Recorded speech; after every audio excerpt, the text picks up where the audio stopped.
প্রাথমিক শিক্ষা সমাপনী থেকে চাকরি পরীক্ষা, প্রায় অধিকাংশ জায়গায় ছিল প্রশ্নপত্র ফাঁসের মহা উৎসব। এবারে এসএসসি পরীক্ষাও উদ্বেগ উৎকণ্ঠা নিয়ে শুরু হয়েছিল। তবে শিক্ষা মন্ত্রণালয়ের কঠোর অবস্থান আর আইনশৃঙ্খলা রক্ষাকারী বাহিনীর নজরদারির ফলে প্রশ্নপত্র ফাঁসের তথ্য বাংলাদেশ থেকে মেলেনি। তবে ভুল প্রশ্নপত্র দিয়ে পরীক্ষা নেওয়ার অভিযোগ ছিল। প্রিয় দর্শক, এটিএন নিউজের নিয়মিত আয়োজন আমাদের কথায় আমি সাথে আছি আরিফ হোসেন। আজকের বিষয় এসএসসি পরীক্ষার প্রশ্নপত্র ফাঁস নেই, ছিল ভুল প্রশ্নপত্র নিয়ে পরীক্ষা নেওয়ার অভিযোগ। চলুন তার আগে দেখে আসি এটিএন নিউজে প্রচারিত একটি প্রতিবেদন।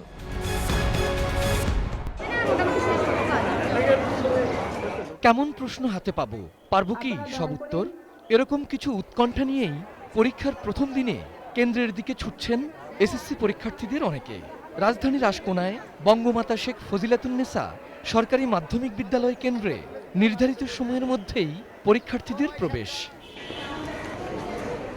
কেন্দ্র পরিদর্শনে এরই মধ্যে হাজির শিক্ষামন্ত্রী ও উপমন্ত্রী। পরীক্ষা শুরুর আগেই হল পরিদর্শনে তারা। উদ্দেশ্য পরীক্ষার্থীদের মনোসংযোগে ব্যাঘাত না ঘটানো। এমনকি সংবাদ সম্মেলনও সেরে ফেলেছেন।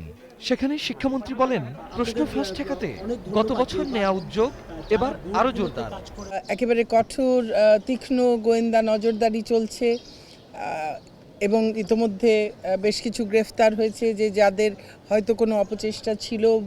অনেক অভিভাবকই জানিয়েছেন, পরীক্ষা শুরুর আগের রাতেও প্রশ্ন ফাঁসের গুঞ্জন শোনা যায়নি, তাই তারা সন্তুষ্ট। তবে প্রশ্ন ফাঁসের গুজব যাতে সোশ্যাল মিডিয়ায় ছড়িয়ে না পড়ে সে বিষয়ে ব্যবস্থা নেওয়ার আহ্বান তাদের।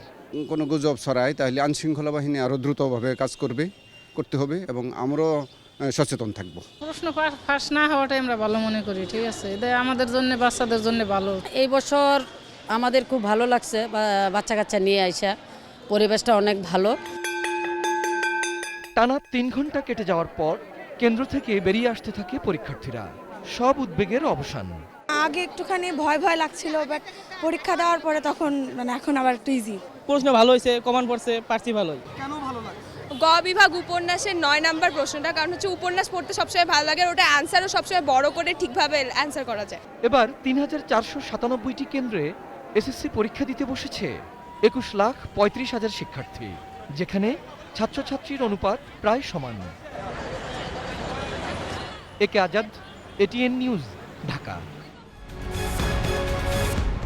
দর্শক, এতক্ষণ প্রতিবেদনটি দেখছিলেন, এখন শুনবো সাধারণ মানুষের মতামত। শুধু সচিবকে বরখাস্ত করলো, এটা কি হলো? এটা তো কিছু হলো না, কিন্তু আমাদের বাচ্চারা কিন্তু সাফারার। তাদের ফিউচারটা কি? তারা পরবর্তীতে কিভাবে কোথায় যায়, কি করবে?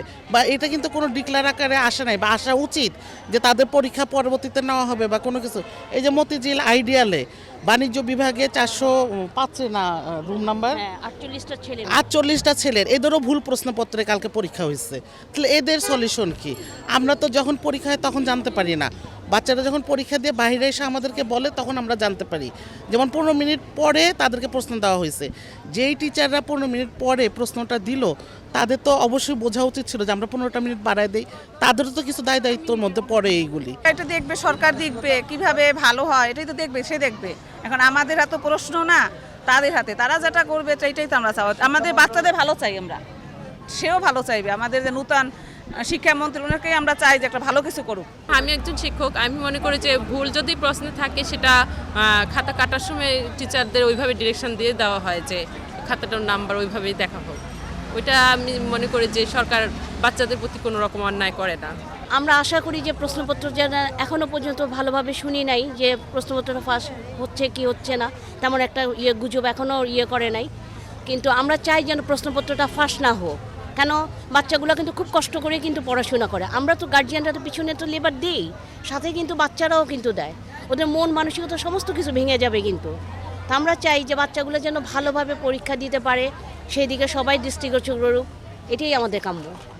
এইটা তো একটা খুবই খারাপ বিষয়, কারণ ছাত্ররা এই 2 বছরের পরিশ্রমে পরীক্ষাটা দিচ্ছে। তাদের ভুল প্রশ্নপত্রে পরীক্ষা দেওয়াতে তাদের মনটা তো নষ্ট হয়ে যাচ্ছে। পরবর্তী পরীক্ষাগুলো দিতেও তাদের অনেকটা সমস্যা হবে, যে আবার ভুল প্রশ্নপত্র পাই নাকি আমরা।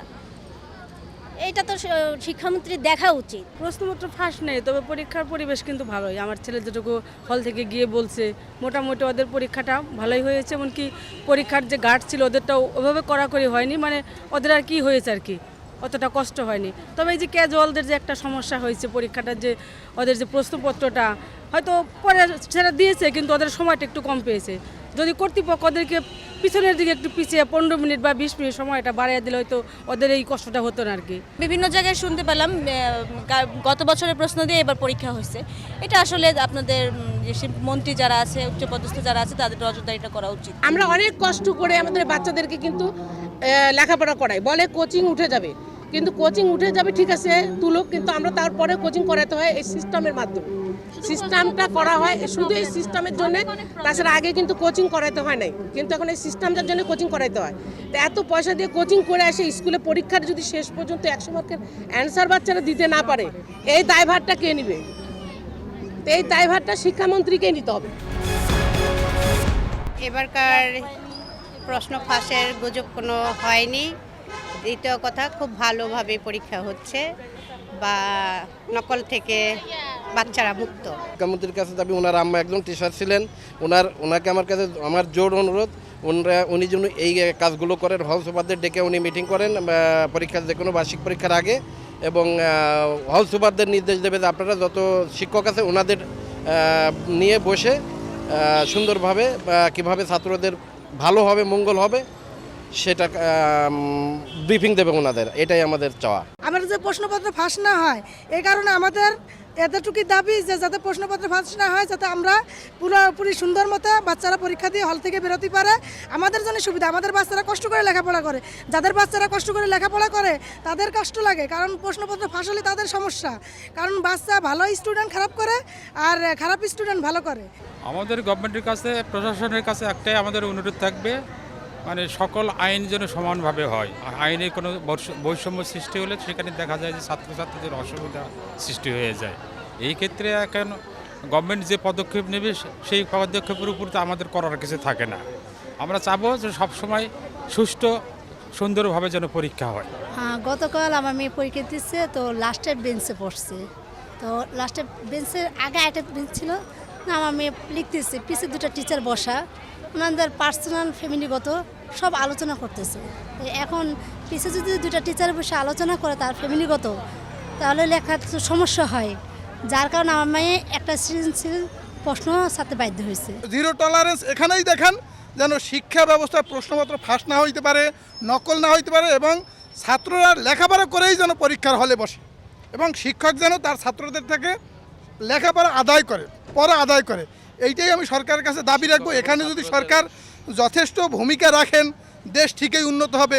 15টা মিনিট 10টা মিনিট তো কম না ওদের জন্য, যেহেতু ওদের ইংলিশ ভার্সনের স্টুডেন্ট, ওদের তো এমনিতেই বাংলাতে একটু থাকে, তো ওই জিনিসটা ওদেরকে করা দরকার ছিল। তো এটা আসলে অনেক ক্ষতি হয়েছে ওদের, এটা হওয়া উচিত হয় না আসলে, এটা আগে থেকে করা দরকার ছিল, কিন্তু এটা তো যা হওয়ার তো আমাদের বাচ্চাদের উপর দিয়ে গেছে জিনিসটা, তাই না? এটা তো বাচ্চাদের উপর দিয়ে গেছে, তো জিনিসটা করছে যারা, তারা তো ফেস করে না, ফেস তো করছে আমাদের বাচ্চারা। ফাঁসির বিষয়টা এটা আসলে ঠিক না। বাচ্চাদের মানে আমাদের বাচ্চাগুলো অনেক কষ্ট করে লেখাপড়া করে, ওদের ভবিষ্যতের ব্যাপার আছে। তো আমরা চাই যে এগুলো না হোক, ভবিষ্যতের যেন আর কোনো দিন এগুলো না হয়, সেই দিকে সরকার যাতে লক্ষ্য রাখে।